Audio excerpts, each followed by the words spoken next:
इस video lecture में हम लोग सीखेंगे bulk modulus of adiabatic process क्या होता है, आइसोथर्मल प्रोसेस क्या होता है और फिर का आपस में रिलेशन क्या होता है। Let's begin. बल्क मॉड्यूलस बेटा बेसिक फार्मूला क्या होता है, minus dP upon dV upon B, यानी change in pressure by change in volume upon original volume. पहले बात करते हैं एडियाबैटिक प्रोसेस की। अगर हमारे पास कोई एडियाबैटिक प्रोसेस है और हमें उसका बल्क मॉड्यूलस निकालना हो, एडियाबैटिक प्रोसेस अपना एक रूल फॉलो करता है, PV पर power gamma equal to constant. तो क्या हम P को KV की पावर माइनस गामा लिख सकते हैं, इधर ले गए। अब हम इसको डिफ्रेंशिएट कर लें, dP अपॉन dV निकाल लें, प्रेशर को वॉल्यूम के टर्म्स में डिफ्रेंशिएट कर लें। तो यहाँ पे हमारे पास रिलेशन आ गई माइनस K गामा V की पावर माइनस गामा माइनस 1। ठीक है, डिफ्रेंशिएट कर लिया। अब अगर KV की पावर माइनस गामा को हम P लिख दें, KV की पावर माइनस गामा को हम P लिख दें और V की पावर माइनस 1 यानी 1 अपॉन V, तो क्या इसी को हम गामा P बाई V लिख सकते हैं।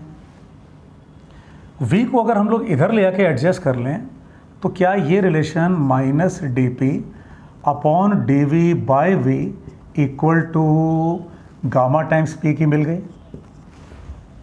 और बेटा यही तो हमारे पास बल्क मॉड्यूलस है, यानी यहाँ से हमने एक रिलेशन ढूंढ लिया कि bulk modulus of adiabatic process ये कितना होता है, ये गामा टाइम्स P होता है।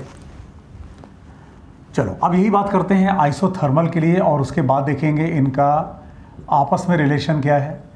आइसोथर्मल प्रोसेस यानी PV equal to nRT follow करेगा। P को हम कह सकते हैं nRT अपॉन V। फिर वही काम करें, डिफ्रेंशिएट करें जैसे यहाँ किया था। तो dP अपॉन dV ये मिल गया अपने को minus nRT upon V square, और इसे हम कह सकते हैं, फिर वही बात यहाँ से nRT अपॉन V की वैल्यू उठा लें तो माइनस P अपॉन V। और अगर हम इसे अब इस फॉर्म में रिप्रेजेंट कर लें बल्क मॉड्यूलस के लिए, तो हम कह सकते हैं minus dP upon dV by V is P। इसका मतलब bulk modulus for isothermal process बेटा ये कितना है, ये P है।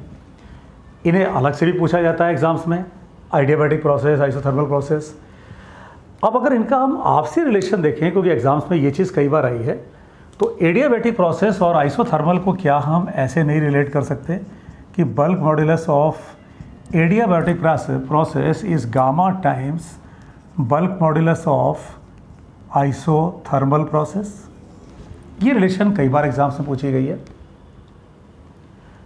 ठीक है बेटा, इसी तरह से इंपॉर्टेंट कंसेप्ट सीरीज नाम की एक प्लेलिस्ट है, आप उसमें जाके चेक कर लो। बहुत सारे उसमें कंसेप्ट्स पहले से लोड हैं और उसमें नए कंसेप्ट्स लोड हो भी रहे हैं। एक और प्लेलिस्ट आप चेक कर सकते हो जो कि है quick revision of physics through फॉर्मूले। उसमें ऑलमोस्ट पूरी फिजिक्स के फॉर्मूले को एक्सप्लेन किया गया है, तो उससे आप अपने चैप्टर को फास्ट रिवीजन कर सकते हो, पूरी फिजिक्स को फास्ट रिवीजन कर सकते हो। बेटा फिजिक्स मूनशॉट ऐप को डाउनलोड करो, उसमें आपको फ्री टेस्ट मिल जाएंगे चैप्टर वाइज। आप जब ऐप को ओपन करोगे तो उसमें 3 लाइंस मिलेंगी, जब उसमें जाओगे तो फ्री स्टडी मटेरियल होगा, उसमें टेस्ट का ऑप्शन है। उसमें आपको चैप्टर वाइज टेस्ट मिलेंगे। जैसे अगर आपने प्रोजेक्टाइल मोशन अपने कोचिंग में पढ़ लिया है, आपने करंट इलेक्ट्रिसिटी पढ़ लिया है, आपने ऑप्टिक्स पढ़ लिया है, तो आप उसका चैप्टर वाइज टेस्ट दे करके फिर उसका पूरी एनालिसिस देख सकते हो, कितना नंबर आपका आ रहा है, उनका एग्जैक्ट सॉल्यूशन क्या था, आपने क्या किया, कहाँ सही कहाँ गलत। बेटा उसमें चैप्टर वाइज कोर्सेज हैं।